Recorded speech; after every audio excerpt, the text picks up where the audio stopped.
Bonjour à tous. Alors aujourd'hui, on va voir les principales sociétés de gestion d'ETF, les plus grands émetteurs. Alors on a le top 3 qui est vraiment qui écrase le marché, c'est BlackRock, Vanguard et State Street.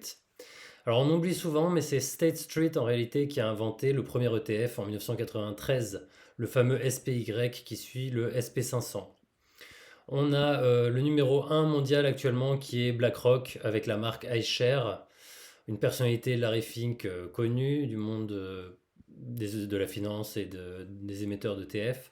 Et puis le fameux Aladdin, qui est un espèce de logiciel qui est un peu une IA avant l'heure. Ensuite, on a Vanguard, on a Jack Bogle qui est une personnalité très connue, donc liée à Vanguard. Et on l'oublie parfois, mais Vanguard a une structure un peu particulière, c'est-à-dire que ce n'est pas coté en bourse. Ensuite, on a en Europe Amundi et notamment en France avec le PEA. On va voir, il y a aussi BNP.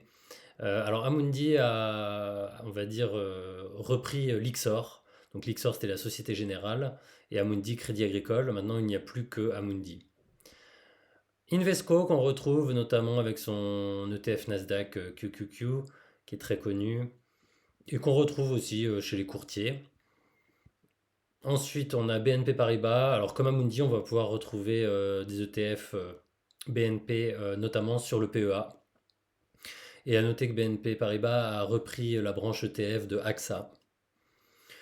Nous avons ensuite Xtracker, qui est en réalité Deutsche Bank derrière, et qu'on retrouve beaucoup sur Trade Republic ou Scalable Capital, les courtiers allemands. Lixor, on n'en parle pas vu que c'est maintenant Amundi. Et enfin, bon, BMO, on ne le retrouve pas beaucoup en France. On a Wisdom Tree qui est connu pour ses ETF un petit peu exotiques, notamment sur la crypto.